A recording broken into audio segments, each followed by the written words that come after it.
Welcome, friends, to this episode of the Think Your Life podcast. Today, I have Lesley Logan with me. We've had the great fortune of meeting a little bit before today just to kind of get to know each other. And I have kind of scoured her social media and looked at her online presence to really get a feel for who she is, what she stands for, and what she likes to teach. And I'm super excited to have her on the show. I know that there are going to be women listening to this who are really just maybe intrigued by the things she has to say with her story and with the concept of how Pilates can fit into your life and how health and fitness can be a priority for you. So without further ado, let's dive into our conversation. So Lesley, welcome to the show. If you would, just give us a little background as to who you are and what led you to what you're doing today. Well, thank you for having me, Jenny. Hi, everyone. I'm Lesley Logan. I am a certified Pilates instructor, mindset, breathwork coach, and habits coach as well. I did not, if you asked me when I was in college, what I'd be doing right now, I really would not have thought it would be this for sure. But I grew up in a small town, kind of just couldn't wait to get out. That was my thing.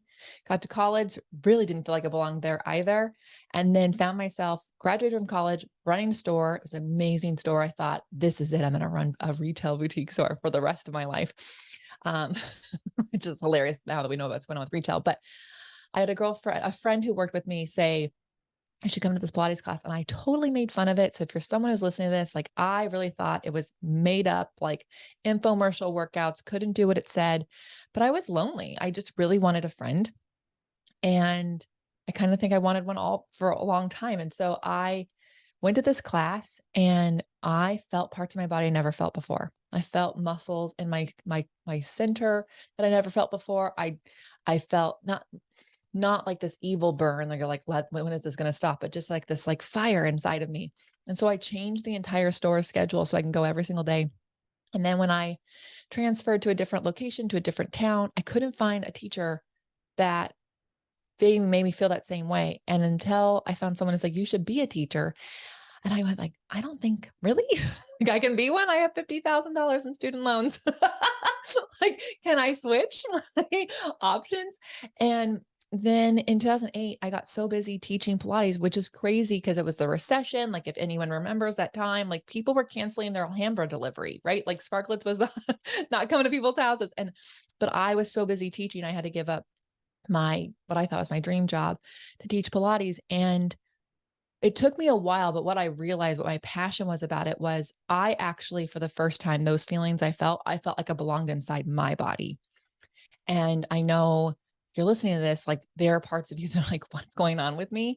And so it was just this, I just actually felt like I belonged. And so then from there on, these relationships I had in life, the things I did in life all changed because I, I knew where I belonged inside of me. And so fast forward, I ended up really diving into how do people prioritize themselves? How are habits actually created? Because I started to get a lot of moms, a lot of women as clients. And as soon as anything came up with anyone in their life, their second cousin's best friend needed a ride, they would cancel their session. And I was like, okay, but it wasn't like I'm charging you and it still won't make you show up. So what makes people show up if it's not money that's like they're going to lose? Like, what are those things? And so that took me down the path of like, how are habits actually created? Where is our mindset coming from? And then really bringing that all into how I teach Pilates, because it can't just be a workout. It's not a workout. So how do we make sure that women show up for themselves? And so that's kind of how I got here and why I'm super obsessed with women taking care of themselves.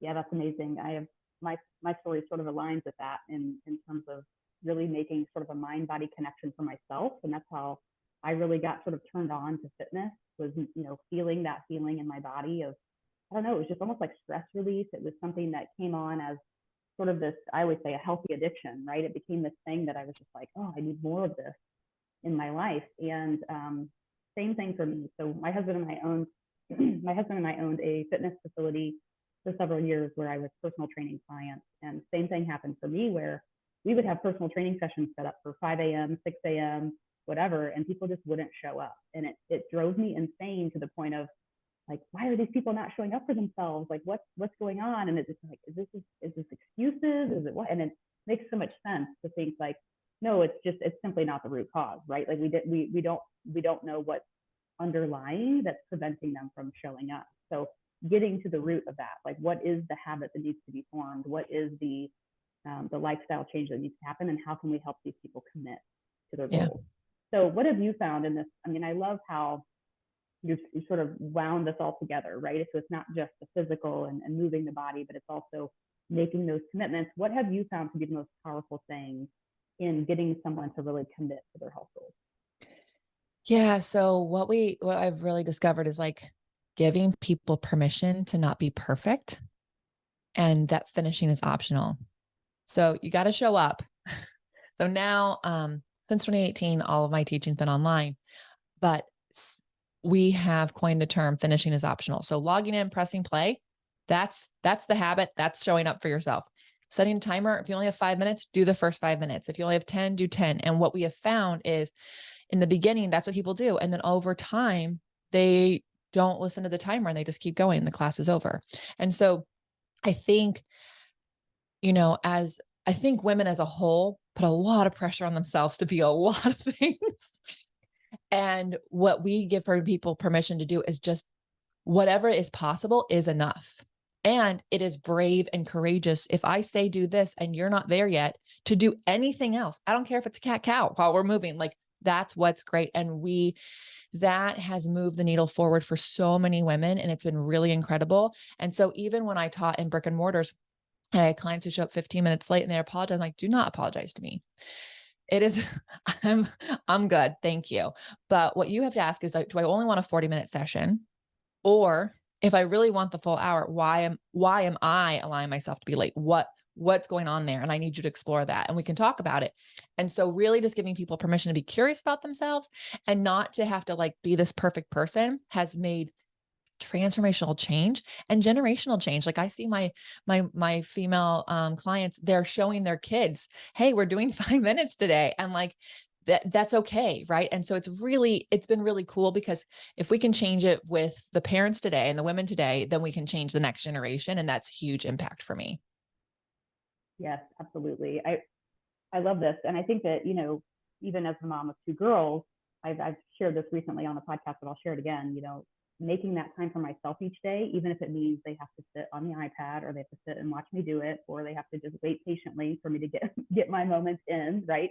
It shows them that mommy makes herself a priority and that her overall health is a priority and that they can, they can wait. They can surely just sit aside for a moment and let me do that. So I think that, this idea of just mindset and helping women make themselves a priority is such a challenge, and it's something that I fight for. I talk about it a lot here. We use the analogy of like you can't pour from an empty cup. So if you're pouring into yourself first, and you're making sure that, sometimes I say this as bluntly as possible, and I just say like, if I don't work out, I lose my sanity, right? Like Yeah. I have to have that 30 to 40 minutes each day for myself because mentally I become rejuvenated, I become refreshed. I can then better handle the tantrums or the different things that pop up throughout the day with my children or with work or whatever. So but helping women to really understand the importance of that and to see that not only is it something that your children are watching you do potentially, but it's also something that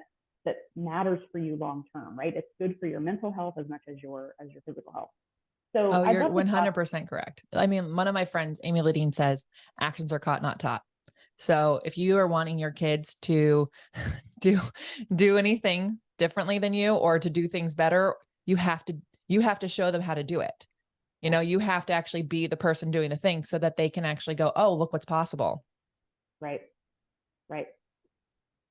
Yeah. And it's interesting because it's like, until we can really get to the root of like why someone wants to do what they're doing, right? Then it's like you can't make progress, So it's just like you said before, like I can charge your credit card for the no-show appointments or whatever, but like until you really embrace like, oh, I'm doing this because I want to be able to keep up with my children, or I'm doing this because I need this mental relief. Like when you can say, no, that matters, and that's actually going to make its way to the top of the list, you realize that everything else on your priority list becomes easier because you are prioritizing yourself first.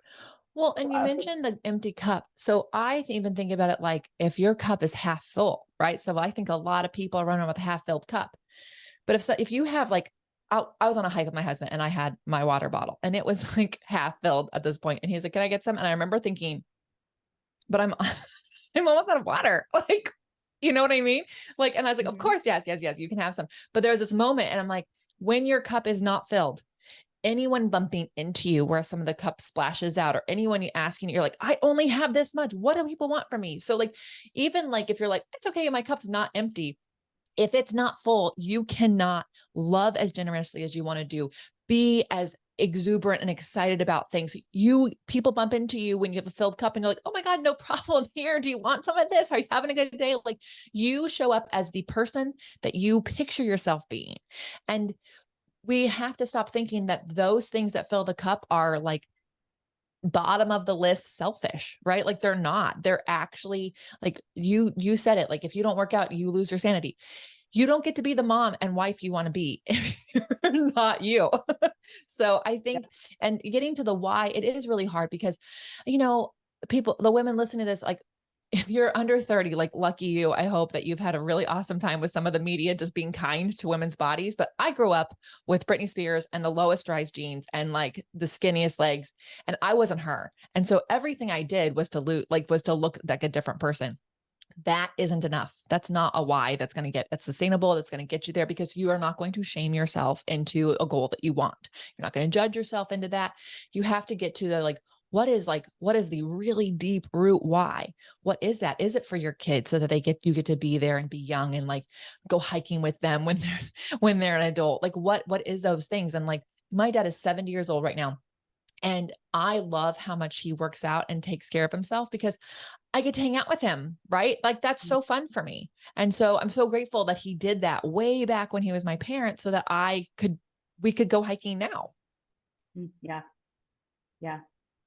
My husband and I were just talking about that recently. We have some neighbors and some friends of ours who are constantly out with grandchildren, and they're doing all the things. Like, they're sitting in the grass and they're running with them down the sidewalk and like doing all these things. And it's like, sometimes you have to remind yourself, like, the reason I'm putting this effort in now is so that I can be that way when I'm older, right? So that I'm not. I heard a statistic recently. I think it was on the Mark Hyman podcast about the percentage of people that go into nursing homes are actually going into nursing homes not because of a medical condition necessarily, but because their body is physically unable to live on its own. Like, if Yeah. they're unable to get in and out of a chair, or they're unable to walk from here to there, right? And so it's, when you think about it in those terms, you're like, this is why I'm taking that 30 minutes a day to really set myself up for a better future. I want to talk specifically about Pilates because I'd Yeah. love to hear like what drew you to it, and just for our listeners who maybe have never experienced Pilates before, give us an overview of really what it is and what you would expect, attending a Pilates class. Yeah. So Pilates, it's my love of life. And it's also, if you're listening to this and you do anything else that's fitness, Pilates is not a versus. So it's not Pilates versus your yoga practice, Pilates versus your weight training. It is Pilates and everything you already love. If you incorporate Pilates, is going to get better, and you're going to have massive extra benefits, because what Pilates does, it is a full body strength based workout every time you do it. So if you were to do Pilates with me, we are going to work every single muscle without overworking or underworking. And when we do a lot of different trainings, we have these big, powerful muscles that will do it all for us. But because of Pilates, it's a low rep, mostly body weight, unless you're on equipment, there's some springs resistance training, but it allows your little muscles to come in and support everything. So not only does it prevent injury, not only does that give you better flexibility, but it actually is allowing you, and the ladies, I'm talking to you because we have to be strong. We have to do muscular resistance training. It allows you to be the strongest version of yourself. It improves your posture. It improves your digestive system. If you are struggling with anything going through your digestive system, if your posture is not on point, that is something that medicine can't do.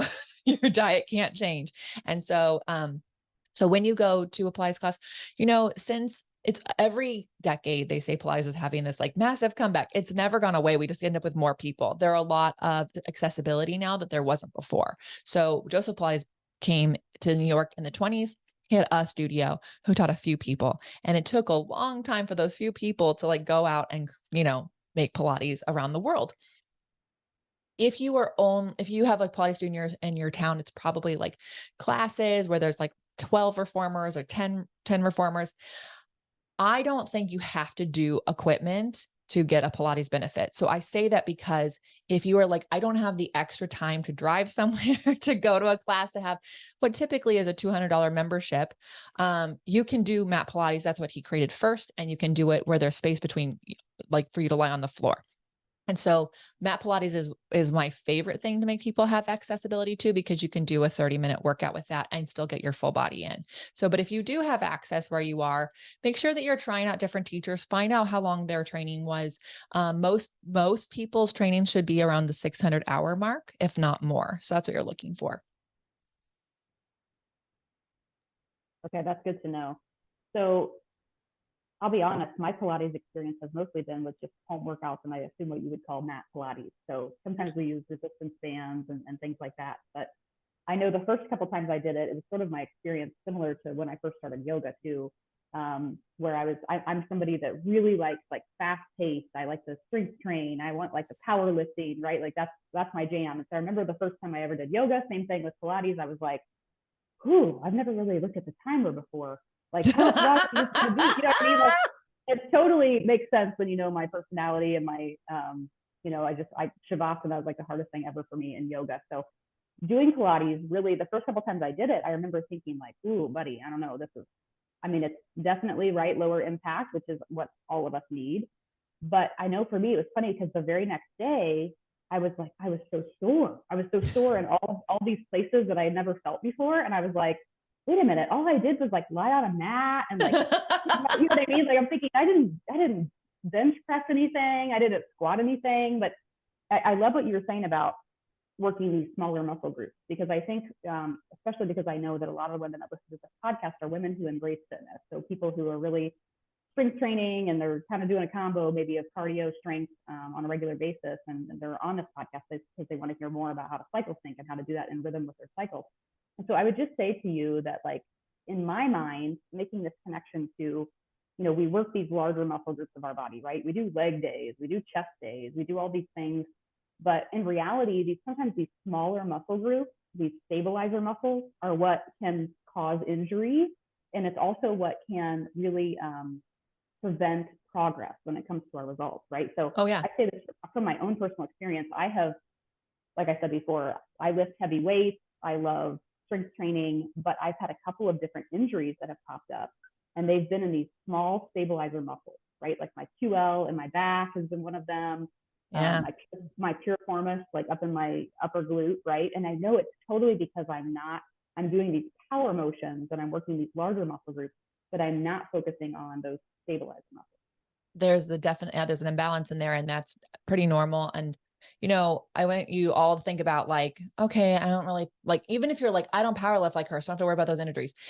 How heavy is your purse, ladies? Like my purse is freaking heavy. I put everything in it. I love it. The bigger, the better. Okay. And so then what do? You put it in your car with this, it's called a distal reach. Like your arm is way out there, and your teeny tiny little shoulder muscles that you're not working because you're always working your upper traps because you're stressed out and your shoulders are in your ears. You just injured yourself. Most injuries happen doing mundane things, and it's because the stabilizer muscles that are phasic, they turn on when they're needed, are not being worked. And what's really cool is you don't have to go, it's Pilates or it's weight training. No, I teach people a 15-minute workout. I even have flashcards that people can take to the gym to warm themselves up before they do their strength training, or to cool yourself down. Here's what's really cool. You can actually do Pilates before or after cardio, strength training, any of those things, or in between. And because you said it's low impact, I want for my cycle syncers, if you are working out based on your cycle, which is what I do, I find that what's really cool is you don't actually have to stop your Pilates practice. Like your HIIT practice has to change because there's certain weeks you shouldn't be doing that. Some of the other things have changed, but with low impact, you could do it all the time. So it's this really cool thing that you're not like having to go, oh, I can't, I can't do my workouts. No, you can still do this. You can still find your movement. And I also want to touch on when you mentioned about the people having a hard time doing life, like they're end up in these care facilities because they just can't even take care of their body. So studies have showed they follow people around. If you cannot sit down on the floor and get back up without touching things, without getting assistance, you shave off, I think it's 30 years of your life. That's humongous. So that's just like, if I'm going to sit down and I have to kneel to the floor with one knee, then the other knee. Then I have to put my hand down, right? Like I'm like going all these points. Every single one of those points shaves years off. To get up, if I have to get onto all fours, and then I have to find a chair to help me up, right? All those things shave time off.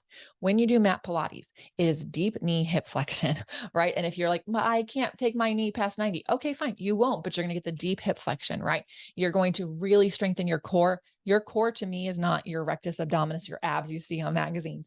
Your core is actually, you've got a multifidus in there. You've got muscles of your back, your shoulder girdle, your pelvis. Jenny mentioned your piriformis. It's all part of your core, all those muscles. And so we have to have those be really strong so that we can walk around and not injure ourselves. We can pick up our kids. Like if you had to quickly pick up your child really quick, could your body handle it, or would you feel it the next day? I don't want a single person to be injured because they are taking care of their kid. Because then how do you take care of it? So we have to really start thinking about how do we set our body up for success so we can do everything we want in life better and for a really long time. Yes. Yes. I just made a post on my social media about this yesterday. My oldest is sick currently. I picked her up from school yesterday, and I was, she fell asleep on the way home. She was just totally out of it, and she's about 55 pounds. And I could easily get her out of the car seat. I knew how to kind of straddle her around me, right? Use my legs, lifted her out, walked her in, was able to carry her to the bed, lay her down. And I remember another time when she was almost 2, she ran off the edge of the bed and actually had like a major concussion. Her head hit a chair when my husband and I were on the other side of the bed and couldn't reach her in time. Long story short, she had a concussion, and we ended up having to rush her to the emergency room, and everything was scary at the moment. But at that time, she was probably about 30-ish pounds. And I held her from the moment it happened until the moment we got home from the hospital, which was about 12 hours. So I was able to hold her in my arms. I even took her with me to the bathroom and figured out a way for me to go to the bathroom while holding her. And I remember telling my husband the next day, like after it all settled down and it was all over and we take a breath, I remember thinking, thank God I do what I do and that I'm as fit as I am because I was able to care for her to the extreme, right? Just like yesterday, I was able to carry her from the car without having to ask my husband for help or without injuring myself. And it is so important. And it's like you said, it doesn't have to be that you're lifting weights, your purse, your child. I always think it's funny when I see women pick up like 3-pound dumbbells to do an exercise. I'm like, but your child weighs like 15 pounds. Like, what are you even doing? Like, you know what I mean? But regardless, that's a whole other topic. I know their purse weighs more. I'm like, yeah, everybody's purse weighs more than that. Yeah. If your weights weigh less than your purse, you're doing something wrong, right? Go pick up your purse instead. But regardless, I just think it's so powerful to think about like what are we doing this for? Like we're doing this, and I just listened to something too. I feel like this is sort of the rage right now. This topic, researchers coming onto podcasts and things talking about the importance of muscle, right? And if we can really prioritize muscle over the course of our life, how much better that works for us in the end, right? Right. Well, because I was raised like cardio, like all the cardio, and I was a runner and all these things. And in my own research, my friends are older than me, thank God, because they're like telling me what's coming up. So I have time to prepare. And holy freaking moly, ladies, menopause is not something that the weak can do. You have to be strong. In fact, the more muscle you have on your body, the better it's going to be for that time in your life. And so it's just so important. And so why I love Pilates is, first of all, you can actually do it really fast. There are some teachers who set up each exercise individually. And especially when you're new, you might need to do that, like take a break, because there is a point where, like when I teach, there's 5 exercises that your head and chest is up the whole time. Now it's only 3 reps, but that might be a lot for you at the time, right? So there are teachers who take breaks. However, you can also literally transition from one exercise to the next. Think like primal movement. Think like almost like a dance, right? Like one exercise just flows into the next one, you're not pausing in between. So it's actually very cardiovascular because your heart never gets a chance. It's like it goes up a little bit because some exercises have more pulses, some don't, but still you get that cardio thing. You can get your sweat on for sure. So you don't have to get on a bike to get cardio in, but this has a benefit because you're actually working muscles. You're getting, even though it's low impact, you're getting body weight resistance on you. And so it's going to make we have to stop thinking that I need to like burn off what I ate last night on the bike. It has to be like, what if my muscles were set up to be in a high metabolism all the time? And I was also stronger. yeah, I wish that society in general would sort of ditch this like cardio mentality, right? Of thinking that, like, especially as women, I think women tend to feel like they have to just be drenched in sweat, or they have to add a cardio component to their workout every day.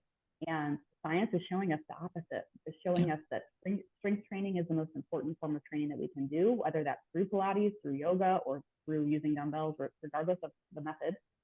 And it's interesting. I'm following a program right now, a home program. I'm leading some people through it that are mostly women. And the question that I get often is, hey, I'm wearing my heart rate monitor, but I'm really not getting out of zone 1 or zone 2 for this entire 45-minute strength workout. And I'm like, so, you know, like, and they're like, but I'm not hitting zone 3 and I'm really not. Well, okay. So like, if the intention is not to elevate our heart rate to death, right? Like, the idea is not to just be in zone 3 cardio 5 days a week. The idea is to build that muscle.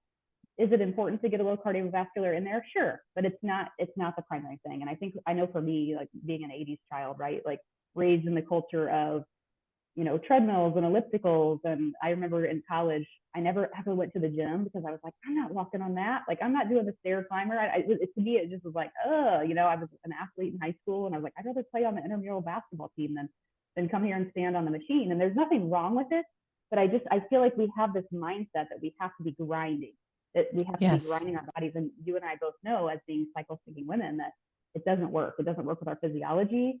And a lot of times it can lead to burnout, and it's not helping you get stronger. And you just pointed out something that I want to make sure I touch on really quick, which is the menopause thing, right? Even perimenopause, we start to see, like, as our estrogen declines, usually for women by their 40s, we start to see, because of that, we're seeing muscle metabolism change. So we're seeing the ability to make more muscle becomes harder, which is why we hear a lot of women in their 40s say things like, well, I'm doing all the things I did before, I'm exercising, but I'm gaining weight, or I can't lose the weight, or I'm adding this fatty tissue around my belly or my thighs, right? And that's why that happens, because we're starting to decline in estrogen, and our bodies are now, it's harder for us to make muscle. So strength training becomes even more important as we get older. The other thing I want to mention that kind of goes along with that is, and it's so funny because I have women that take my digital course about cycle syncing, and they are sort of nearing that menopause.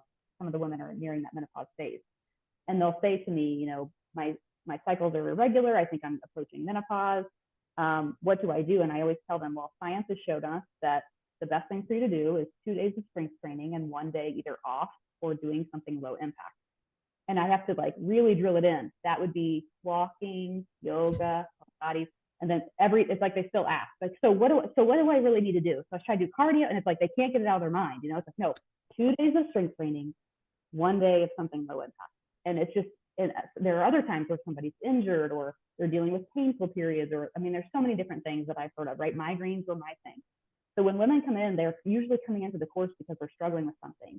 And so when they're in that position, I'm like, stop thinking that you have to really drill your body to get results, and instead focus more on mobility and strength. And you can do that through something like Pilates, which is why I love it. Yeah. Thank you for saying that. I also, like, you just made me think of, like, I really like to remind people, like, how we do one thing is how we do a lot of things. So if we think we have to grind at the gym, we think we have to grind at work, we have to grind at this, everything has to be freaking a grind. And it doesn't actually have to be that way. And so what I do is, like, when you're doing Pilates with me, I'm like, how are you feeling right now? Like, what are you telling yourself? Are you being mean to yourself? Because if you're being mean to yourself about your roll up, how are you going to handle when you can't do something at work, or when your kid does something and you, like, make a mistake? You're going to be so mad at yourself. But if we can, in this moment, practice kindness, practice, like, celebrating what we can do, like, all that stuff in this time they have, it's going to go out into your whole life. I have people that I've taught in my membership who quit their jobs because they were like, this job is mean to me. These people are not nice to me. This is not a place where I feel good about myself. And they've gotten better jobs just because they, like, feel more confident about themselves. And it's not because of me. It's because they showed up for themselves and they kept telling themselves, how I do this is how I do that. And so I think, the more we can be understanding, like, it's not about how many calories you burned in 20 minutes. It's actually about how you live the whole day, and that all the movement you do does matter, and how you talk to yourself about all those things matters, right? Your body is listening to you. If there are studies that show, like, people who, like, are constantly telling themselves that they're fat are fat, like, it's literally there. And so, if you are judging yourself, you're saying these things, your body is listening and it's doing whatever you told it. Yep. Yeah, our self-talk is so key. What do you use for when it comes to like breath work and pairing breath work with Pilates? What is your method there? Yeah. So in Pilates, ideally you breathe in and out through your nose the whole time. The reason for that, and then also with my studies that like confirmed it, is if we do a lot of mouth breathing through our workout, it stresses our neck muscles. Like you can even do it while you're listening to this. If you like take a deep breath in through your nose and then you breathe out through your nose versus you breathe out and you try to force all the out through your mouth, there's tension that's built up in the neck. And so one of the things I don't want when you're doing all this flexion is for you to actually activate those neck muscles, because that's in the front. We don't need those to work. We have other muscles that will lift your head and chest up for you. So, and then the other thing is like using the breath consistently, just like in and out, not holding it. If you hold your breath in Pilates, there's only like 2 exercises where there's a hold of the breath. Otherwise, it's supposed to flow. And the reason is because when you're walking around in life, you're not like inhale, left leg forward, exhale, right leg forward. Like you're just breathing. So the more we can just have the breath be so much like walking, the easier it is for your body to function and for you to take this with you. The other thing that's different about Pilates breath work versus like if you're doing kettlebells or even yoga, when you breathe in Pilates, we actually have to do what's called lateral breathing. So this is very hard if you're brand new to this. And so please don't be mad at yourself if you keep like losing connection to your core. In life, it's called abdominal thoracic breathing. So you take an inhale, your lungs expand, your belly expands. This is super important. If you are holding your abs in all the time, you're going to be constipated. So you have to, and everyone's walking around like, if I just hold my abs in, I'll look skinnier, all these things. It's like, you also are going to be constipated, which is not helping your digestive. And again, like with posture and that, like, can we just help our digestive system out a little bit? so so when we do Pilates though, we actually do need your abs to stay connected. It's not just your rectus abdominis, it's like transverse abdominis, all these muscles around your center on the whole time. So when you breathe in, we actually cannot breathe into the belly. We have to breathe into the back of our lungs. This is hugely important because most of us don't use the back of our lungs. We don't breathe in there. Most people do very shallow breath into their chest, which just increases flight or flight. So if we can actually go in and out through the nose, the whole time into the back of your lungs, you are actually keeping you're going to feel this like de-stress, like dysregulate, like you're just going to feel so good because you're not actually upping your stressors with your breath. So so you'll feel your ribs go wider versus front to back. And then when you're done with your Pilates, please let your abs hang out. It's going to be okay. You're going to look great. it's not like we got to stop thinking we got to hold it in all the time because you're going to end up holding everything in. Yeah, and the high-waisted leggings these days, I feel like they as you're wearing them, you're like, you need to like hold it in even more, right? Like it's so true, but it's, yeah, I love that. Breath work is something for me, and it's not the first time I've shared this here. Has been such a challenge for me, and it's so true about what you were saying earlier. What you experience on your mat or in your physical fitness is most likely how your life, it transpires as well. And the same thing is true for me with my breath work. I remember the first time an instructor ever said anything to me about like, it looks like you're holding your breath, like stop holding your breath, right? Like it became something that I had to really put intentionality behind.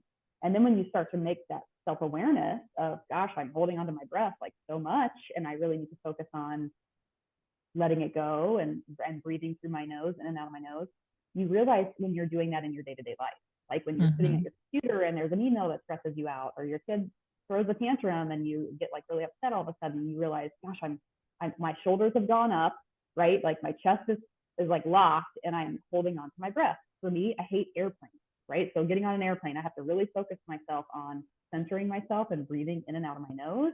And I mean, science shows us that it does deregulate the nervous system. It does sort of calm us down. And it's been so powerful. Speaking of my oldest daughter, when she was at the doctor's office yesterday, they had to do a form of injection, and she got really upset. Of course, she's only 5 years old, and so she got really upset about it, just like any child would. And I felt like I had this tool in my toolbox that everyone else sort of glazes over, which is the breath, right? And so I just, as we're getting ready for this, I'm like, okay, breathe with mommy, right? We're going to breathe in one, and we do the 4-count breathing, the 4-count release, and we just do it over and over. And afterwards, we got home, and she goes, Mama, it really wasn't that bad.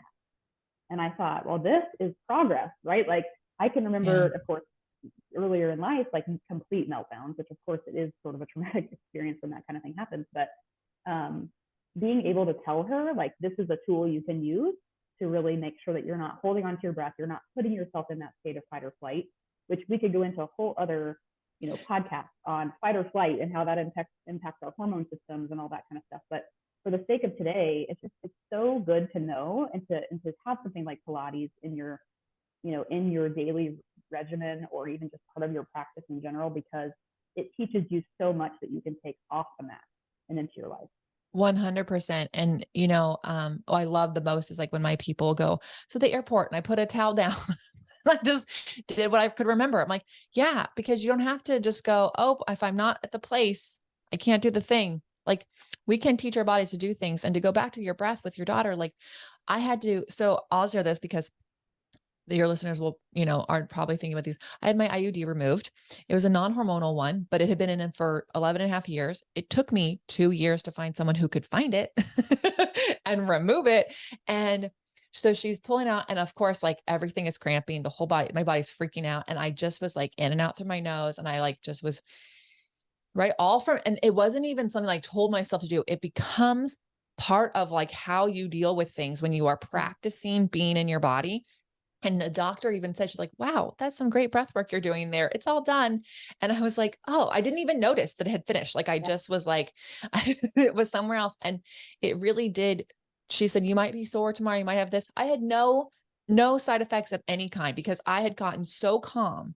My body did not tense up. It did not bring anything with me. It did not affect me later on the next day, anything like that. And so, even if you just learn how to breathe in and out through your nose and calm yourself down, like that is being intentional about yourself. That is prioritizing yourself right there. It does not have to be an hour at the gym or anything like that. Yeah, I agree wholeheartedly. I want to ask you a question before we get towards the close today. I want to talk about, I have a friend who swears by the Pilates reformer. Oh yeah. And by the equipment that can sometimes be part of Pilates. You've told us that it can be as simple as just a mat, right? But I want to talk about like the different types of Pilates, just so people, because I'm sure, I know for me, before I was anywhere near knowledgeable about anything in the fitness realm, I was always so confused by like, okay, so this studio has machines, this studio doesn't. Like, can you tell us more about the differences there? Thank you. This is for no one ever really asked me that, and this is amazing. So here's the deal. In a perfect world, you would have access to a studio where there's at least one of everything. So that would be a mat, a reformer, a Cadillac. The Cadillac is a thing that looks like a sex toy thing. It's really weird. There's a Wenda chair, a high chair. There's a pedipole. There's things called 2x4s. There's spine correctors, ladder barrels. There's also something called the guillotine, which I cannot wait to get in my house because I really love it. That is about $60,000 of equipment. And that's just for one of everything. So most studios don't do that. And they have usually reformers, and maybe if you're lucky, a Cadillac or what's called a tower, a wall unit. So it's a half version. So Joseph Pilates created all these things. And then similar to yoga, right? There's like Ashtanga, there's Bikram, there's power yoga. There's all these different types of yoga. Pilates is very similar. And in things typically fall in like two camps. You're not going to necessarily see this when you're doing your research, but it's good for you to know so you can figure it out. There's something called contemporary and there's something called classical. I am actually a classical instructor, which means that I teach everything the way Joseph Pilates created it. And I'm what's called a second generation teacher, which means my teacher was taught by Joseph Pilates. So I'm as close as you're going to get with a 39-year-old on this planet, right? So I was very lucky that my journey to Pilates, like literally he lived down the street from me. So it's the studio that I was at. So you have to decide what you want. In a classical setting, on the mat and on the reformer, there's an order. Now, depending on your level, exercises get omitted. The reason I like a classical order is because I really do want you, my client, to literally feel like you could teach yourself if the internet is down and you have nothing, you have no access. You can go, oh, I remember this. And then we do this. Like I want you to do why it breeds confidence and allows you to compare yourself to yourself. And that's really important to me.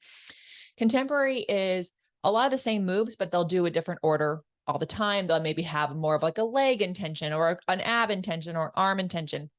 for me, and there's no slight to anything. So please don't take that if they feel that way. I just really like knowing where I'm going. I feel like there's this like type A to me that's like not let go. I need to know, especially in a world where things are so out of my control. I need to know that when we get to push-ups, it's done. Like the session's over. Right. And so when you are in a classical setting, you'll have a mat and a reformer, and typically your session or class will start around that. And then they use the one to chair, the Cadillac towers, whatever they have access to kind of be more of an accessory workouts. I'll talk in like weight training perspective. Yesterday I was with my weight trainer and I did bench press and I did deadlifts, right? And then because there was still some time left, we did some accessory things, right? I did some biceps, some triceps, and some rowing.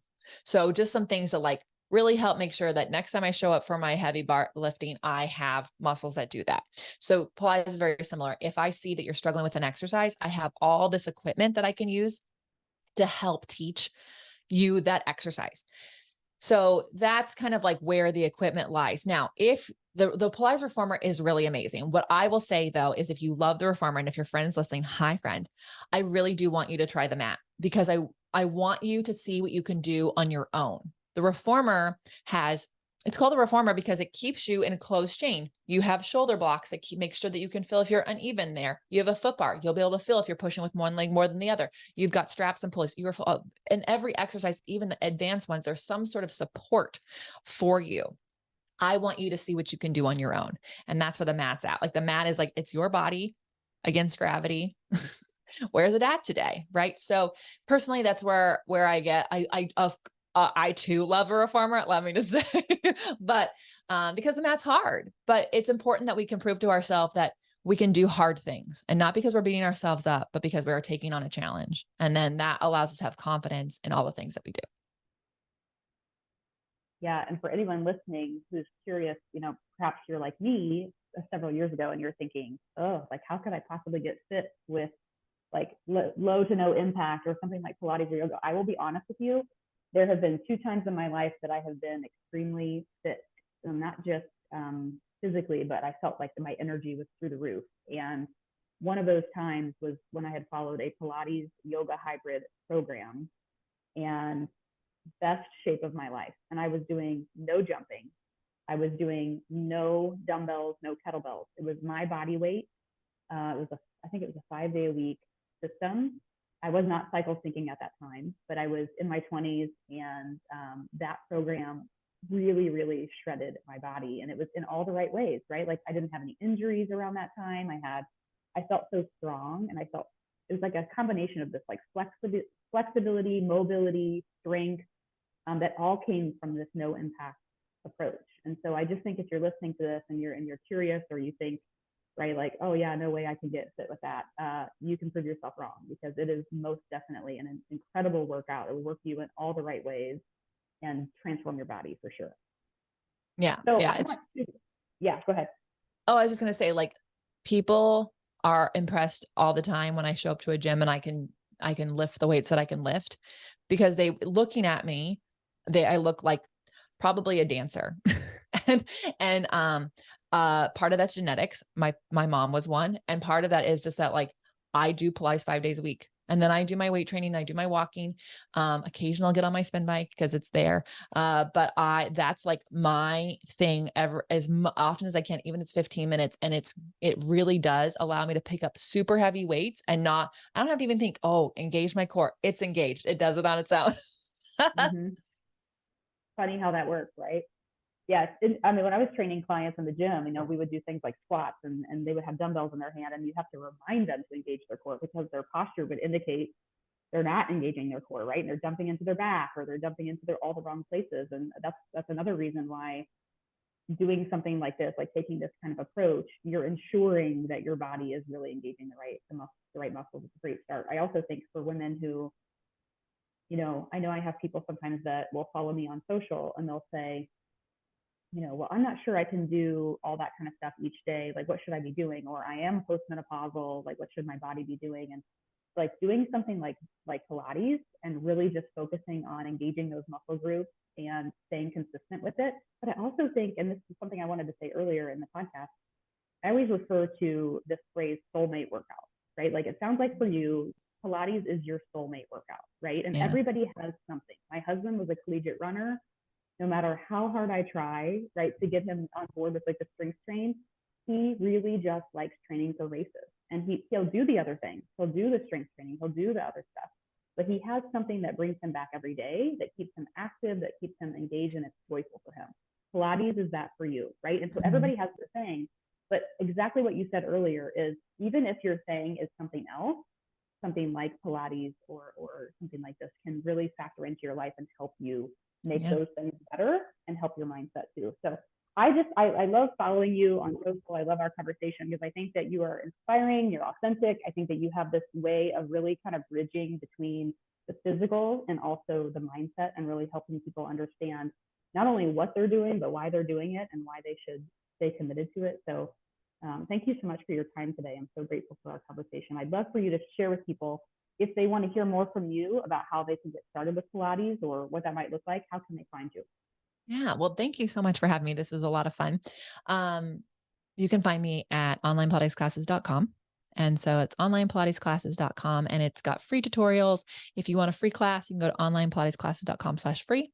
So you can have a free 30-minute mat class there and try it out. And you can also follow me on Instagram, Lesley.Logan. That's my Instagram. And I love to talk about Pilates. I love to talk about mindset there. And my podcast is Be It Till You See It. And that I'm going to have you on, I hope soon. And that is just where we don't talk about Pilates as much, but it's kind of just like, how do we show up as ourselves more fully? And so that's what I'm passionate about, because it all works together. We are not compartmentalized. I really would love for us to stop being compartmentalized. I'm, as someone who's like a really good compartmentalized person, the more we can see that everything is working together, the more impactful our life can be and the more things we can do. So thank you all for listening, and let me know how this helped you. Awesome. Okay, guys. I'll link everything up in the show notes so that everybody can find her easily. Thank you again for being here. I know we'll talk again soon. Yes.